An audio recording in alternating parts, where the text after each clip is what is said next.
ഇന്ന് മുറിക്കകത്താകാം.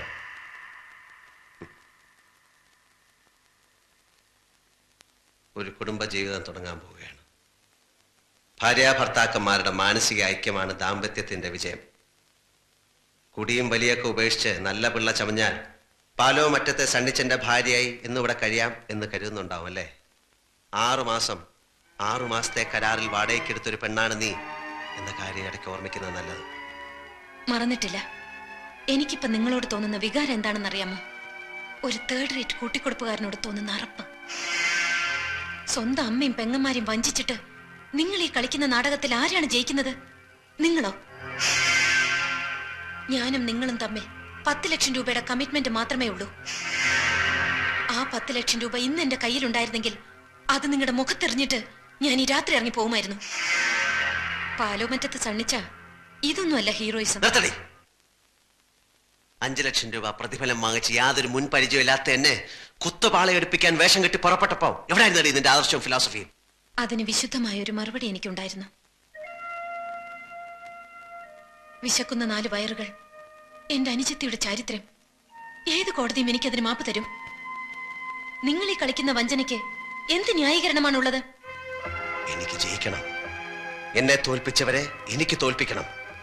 തെമ്മാടിപ്പറമ്പിൽ അടക്കിയ മനുഷ്യന്റെ മകന്റെ കല്യാണം ഒരു വട്ടം മാറി. എല്ലാ ഒരുക്കങ്ങളും പൂർത്തിയാക്കിയിട്ടും മകളുടെ കല്യാണവും നടന്നില്ല. 3ാമതും പള്ളിപ്പറമ്പിൽ ഒരുക്കിയ എന്റെ ഈ കല്യാണം കൂടി നടന്നില്ലായിരുന്നെങ്കിൽ എന്റെ അപ്പച്ചന്റെ കുഴിമാടത്തിനടുത്ത് എനിക്ക് ഒരു കുഴി കൂടി വെട്ടേണ്ടി വരുമായിരുന്നു. എന്റെ അമ്മച്ചിയുടെ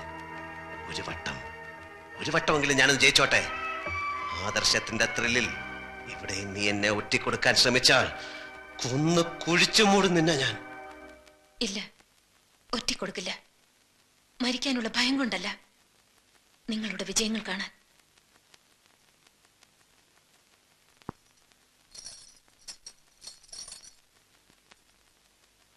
തലമുറകൾ കൈമാറാൻ നിങ്ങളുടെ ചാച്ചൻ തന്ന ഈ പവിത്രമാല ഇതെന്റെ കഴുത്തിൽ കിടന്ന് കളങ്കപ്പെടണ്ട. മോളിക്കുട്ടി സിസ്റ്റർ ചോദിച്ചാൽ പെട്ടിയിൽ വെച്ചിട്ടുണ്ടെന്ന് പറഞ്ഞേക്കാം.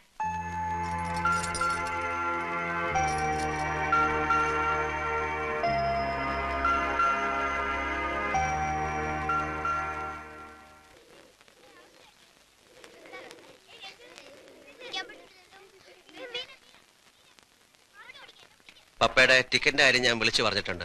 നാളെ കഴിഞ്ഞ് ശരിയാവും. ഞാൻ കാലത്തെ തന്നെ അങ്ങ് പോവുക. അർത്തിങ്കൽ പള്ളിയിൽ ഒരു നേർച്ചയുണ്ട്. നേർച്ച? അർത്തിങ്കൽ പള്ളിയില? അതപ്പോ നേർന്നു? അത് പണ്ട് മോക്ക് മഞ്ഞപ്പിത്തം വന്നപ്പോ നേർന്നതാ. നേർച്ചയും കഴിഞ്ഞ് എറണാകുളത്തും ടിക്കറ്റും എടുത്ത് ഞാൻ അങ്ങ് പോയേക്കാം. സാറേ. സാറല്ലടോ മോൻ.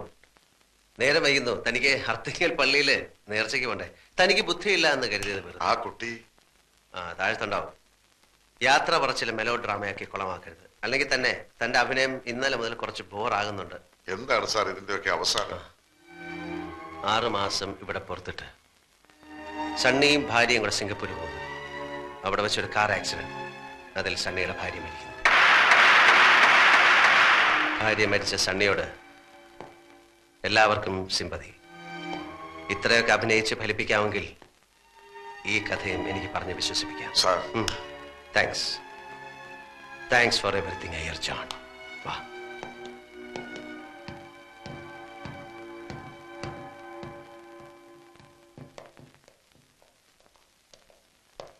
അവിടെ എത്തി നേരം കിട്ടിയ വീട്ടിലറ്റം പോയി എനിക്കിവിടെ സുഖാണെന്ന് പറഞ്ഞേക്കോ. എന്തെങ്കിലും വിശേഷമുണ്ടെങ്കിൽ ഞാൻ അവിടെ ചെന്ന് വിളിക്കാം. വേഷം കെട്ടിലായിരുന്നെങ്കിലും 2 ദിവസം കഴിച്ചപ്പോ ഒരു മകളെ പിരിഞ്ഞ് പോവാന്ന് തോന്നിപ്പോവുക. മെലോ ഡ്രാമ ഒന്നും വേണ്ടെന്ന് പറഞ്ഞില്ലേ? പോവാം.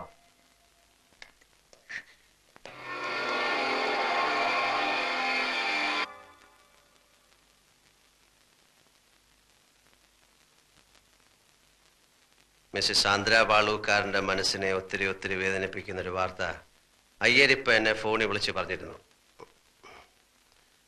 നിന്നെ കൊല്ലാൻ ശ്രമിച്ച കുറ്റത്തിന് 6 മാസത്തെ തടവിന് ശിക്ഷിക്കപ്പെട്ട മുഹമ്മദ് അലി ജയിലിൽ നല്ല പിള്ള ചമഞ്ഞുകൊണ്ട് അവന്റെ ശിക്ഷ 4 മാസമാക്കി കുറച്ചു. അറിയാവുന്ന ദൈവങ്ങളെയൊക്കെ വിളിച്ച് പ്രാർത്ഥിച്ചോ? അയാൾ പുറത്തു വന്ന് എന്നെ കൊല്ലുമെങ്കിൽ കൂടി നിങ്ങൾ തരുന്ന ഈ ശിക്ഷയേക്കാൾ എത്രയോ നിസ്സാരമാണത്. ആണായി പറഞ്ഞ ആർക്കെങ്കിലും നിന്നെ കൊല്ലാൻ പറ്റൂ? സിംഗപ്പൂരിലെ രാത്രികളിലൊക്കെ നീ കാമുകയായിട്ട് അഭിനയിക്കുകയായിരുന്നുകൊണ്ട് നിന്നെ ഒന്ന് ഫുൾ സ്വിങ്ങിൽ എനിക്ക് കാണാൻ പറ്റിയില്ല. ഇതങ്ങോട്ട് വീശി നല്ല ഫുൾ ഫോമിലങ്ങ് അയക്കോ. സ്ഥലകാല ബോധം മറന്ന് കാലത്ത് കാശിന് ബാർഗെയിൻ ചെയ്യരുത്. കള്ളി വിളിച്ചെത്താവും. എന്നാ വേണ്ട. കുടിക്കടി. വേണ്ടെന്ന്. മേടിക്കാം.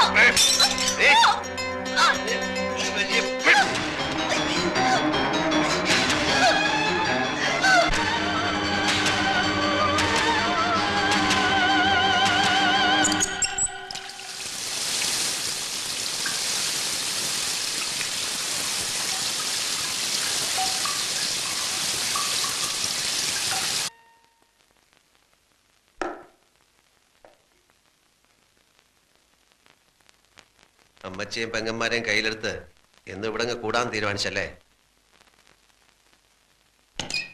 മതി. 6 മാസം എന്നുള്ളത് കുറച്ച് കുറഞ്ഞാലൊന്നും കുഴപ്പമില്ല. എപ്പോ വേണമെങ്കിലും തിരിച്ചു പോകാൻ റെഡി ആയിക്കോ.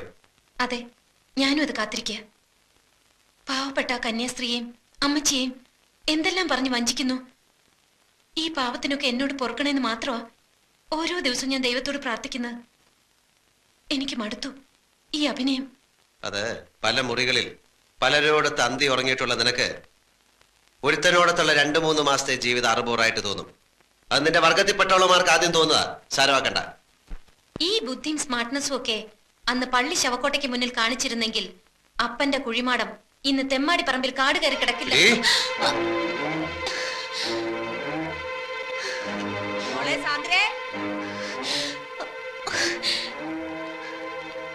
എനിക്കറിയാം ഇക്കാര്യം പറഞ്ഞാൽ നിങ്ങൾക്ക് ഉത്തരം മുട്ടുമെന്ന്. നിങ്ങളൊന്ന് തോൽക്കുന്നത് കാണാൻ വേണ്ടി മാത്രം പറഞ്ഞതാ. മഹത്തായ വിജയങ്ങൾക്കിടയിൽ ചെറിയ ചെറിയ ചില തോൽവികൾ നല്ലതാ.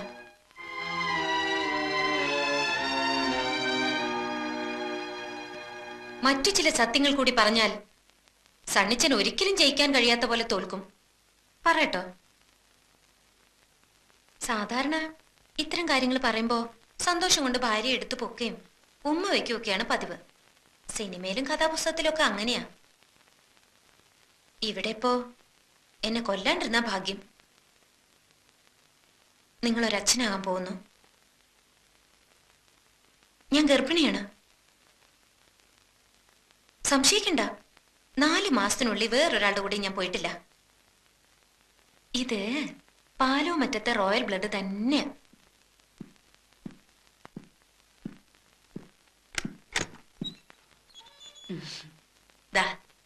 ദേ മോളെ, ഇനി പടികൾ കയറുന്നതും ഇറങ്ങുന്നതും ഒക്കെ സൂക്ഷിച്ചു വേണം.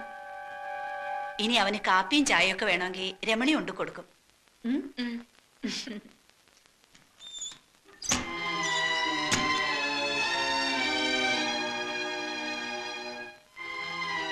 നിങ്ങൾ നോക്കി ഭയപ്പെടുത്തണ്ട.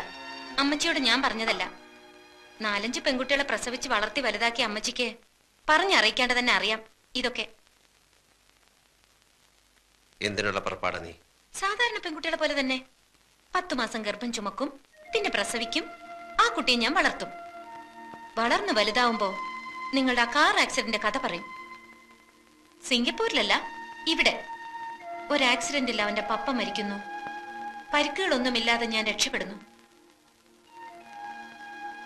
ഭയപ്പെടണ്ട. അവകാശ സമരവുമായി ഞാനും അവനും ഈ വീടിന്റെ പടി ചവിട്ടില്ല.